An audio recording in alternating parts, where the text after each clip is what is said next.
ritrovati a Edicola Friuli. Oggi andremo a Maiano, ma prima di partire sfogliamo come sempre insieme il giornale in edicola quest'oggi. Ostaggi delle badanti. Questo è il titolo di questo numero 18.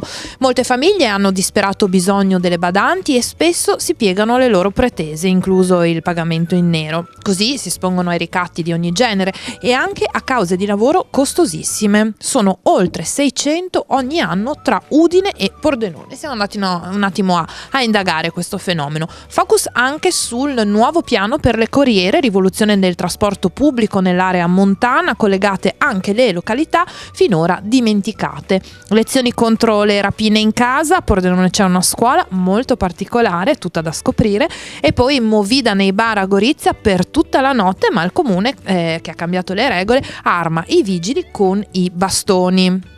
Andiamo a vedere allora l'inchiesta d'apertura. Famiglie ostaggio di badanti senza scrupoli.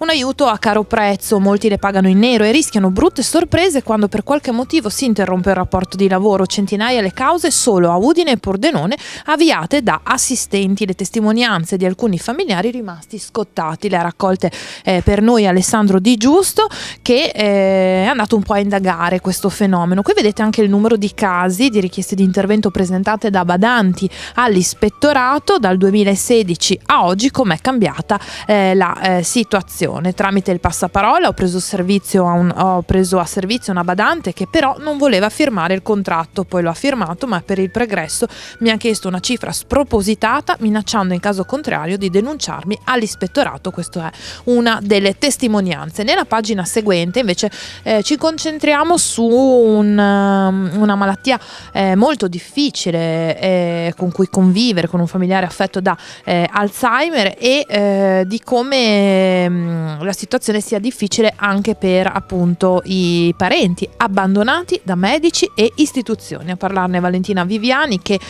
ci racconta: dopo la diagnosi i pazienti familiari si sentono smarriti e non trovano tutte le risposte che chiedono. Le strutture di assistenza specifiche in regione sono insufficienti e così molti si rivolgono a badanti che spesso non sono formate adeguatamente, anche perché appunto l'Alzheimer sicuramente non è una patologia da prendere sotto gamba o gestire con superficialità. Montagna su quattro ruote. Cambiamo argomento, si parla di trasporto pubblico locale. In attesa di un nuovo modello di spostamento su ruote, la SAF pensa di coinvolgere di più le comunità locali e il mondo delle associazioni. Qui abbiamo insomma un po' la mappa dei nuovi trasporti e gli obiettivi di SAF di coprire le zone mal servite o lasciate appunto attualmente sprovviste di trasporto, razionalizzando le cifre e rendendole vantaggiose. Ci spostiamo invece nella doppia pagina di cultura, una intervista tutta da leggere a Diego Zoro Bianchi, che è tra i vincitori del premio Lucchetta 2019 dedicato al giornalismo in prima linea, grazie a un reportage realizzato in Congo con pochi mezzi e senza sensazionalismo. La cultura oggi fa paura, e nell'intervista anche un accenno appunto al premio Terzani a Udine, che insomma è stato commentata da Zoro, intervistato per noi dal nostro Andrea Ioime. E anche altri focus interessanti a Udine vicino lontano, a Trieste Link, e a Pordenone Larson che sceglie ancora dedica. Insomma due pagine di cultura decisamente tutte da leggere, che spaziano in tutta la regione. E qui invece nella pagina di spettacoli parliamo di Suns Friul. Torna di moda la musica friulana. Se il presidente della Camera ha bacchettato per aver parlato in friulano uno dei nostri rappresentanti politici, invece in questo caso la musicalità proprio del friulano è protagonista a tutti gli effetti. Perché Suns Friul raccoglie l'eredità dello storico premio partito nel 1982 e che dalla metà degli anni 90 ha scoperto e lanciato tutti i nomi più importanti della ricca articolata scena in Marilenghe. Ovviamente il nostro esperto Andrea Ioime, uomo delle stelle, ci racconta, ci svela chi sono questi protagonisti della musica friulana attuale, e ci ricorda l'appuntamento di domenica 18 a Villa Manil con il concorso live.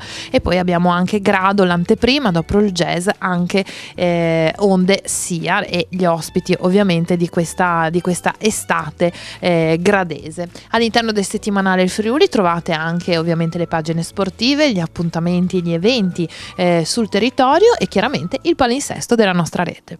Golosi in ascolto, potete assaggiare, votare e premiare. Che cosa? Torna praticamente il concorso Vota il tuo piatto preferito a Sapori Pro Loco con il settimanale Il Friuli.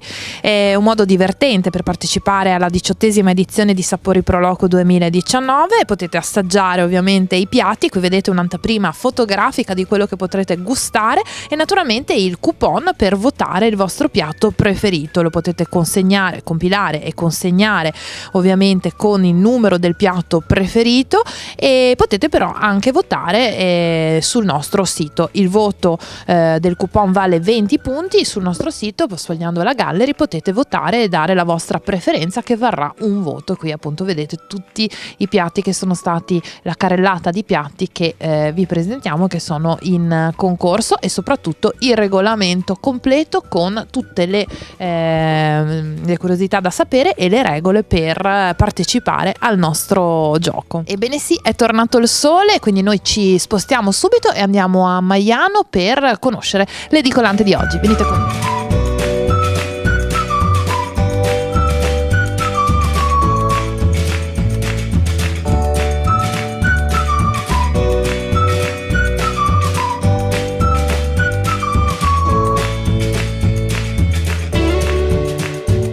Oggi siamo qui a Maiano all'edicola da Marta, che non è mia, però insomma, visto che sono un po' di parte, ovviamente questo bel nome. E Marta è la mamma di Fabio Toffolo, che è l'attuale insomma gestore del punto vendita tabacchino e quant'altro. Sì.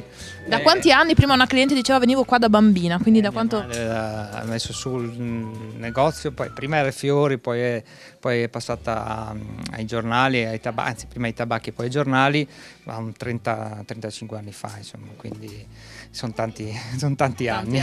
Tanti anni. In varie parti della piazza, però insomma qui siamo già da un bel po', insomma, subito dopo il terremoto, quando hanno costruito lo stabile, ecco. E quindi dopo insomma è diventato tabacchino e quant'altro. Sono qua da 10 anni che ho preso in gestione l'attività. Prima mia madre l'ha passata a mio fratello, l'ha tenuta per un po' e poi l'ha passata a me, insomma. Comunque mio fratello è ancora socio con me, insomma.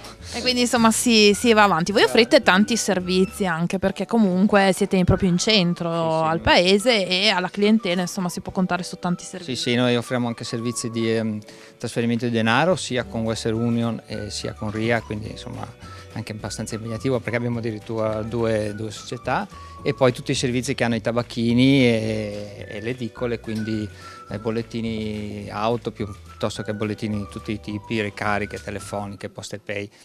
Quanto incidono, cioè quanto importante è questo servizio? Perché tutte le edicole insomma si sono trasformate negli anni e ormai questi servizi sono quasi base, si può dire. Sì, diciamo che indispensabili? No, diciamo che sono indispensabili anche perché in zona non ci sono molte attività che hanno questi servizi, quindi vengono anche dai comuni vicini, da Fagagna, da Buia. Stamattina c'era una ragazza che veniva da Buia che ha detto che a Gemona non c'è quel servizio, a Fagagna non c'è, insomma altre parti non c'è, quindi viene fino qui, insomma.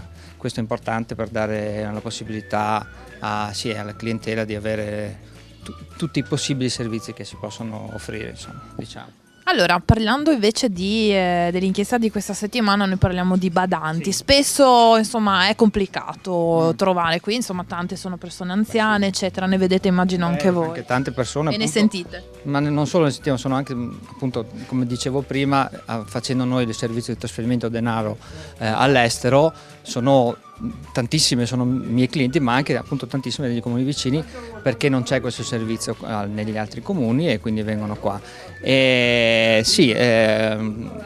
Tante si sono integrate, tante sono appena arrivate, quindi anche insomma è un po' complicato la gestione, insomma quello poi dipende dai familiari. Purtroppo le badanti si trovano in questa situazione difficile per loro, ma provengono anche loro da situazioni difficili. Il guaio è che noi abbandoniamo i nostri anziani alle badanti e quindi se succedono queste cose è perché poi non ce ne disinteressiamo completamente. È difficile fare assistenza ai propri cari anche per motivi di lavoro spesso. Lei è una nonna e vedo che è a passeggio con un bambino, però non è facile neanche fare i nonni a volte, no? No, perché io lavoro ancora e quindi sono una nonna a ore purtroppo, mi dispiace tanto, però la situazione è questa. Basta trovare delle brave persone, assicurarle e metterle a posto. In tanti fatti il problema è questo, tanti fanno in nero e dopo...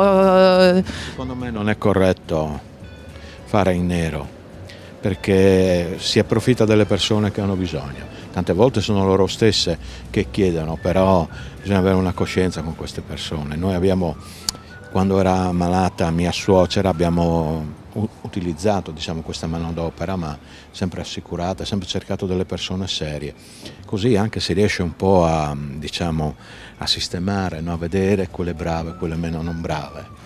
Da dove viene? In Romania, Craiova. E da quanto tempo fa questo mestiere e si trova in Friuli? Sì, sono del 2008, ma del 2010 sono in questa parte di Friuli. E si trova bene? Sì, intanto non può lamentarmi. Lei ha lasciato la famiglia in Romania o? Sì, c'è Quindi un qui è marito da sola, sì, c'è 2 figli, 4 nipoti. Io ho lasciato, io sono andata così. Questo tipo di assistenza familiare in casa ovviamente è un'assistenza un po' più forse puntuale rispetto non so alla casa di riposo, no? Secondo me sì. Sono fortunati quelli che hanno i familiari che li assistono, perché Però è difficile, no? è difficile, perché o il lavoro uno non vuole stare dietro, no il genitore, magari al suocero o alla suocera. Fortunati quelli che sono in casa. Meglio arrivare in salute. Possibilmente sì.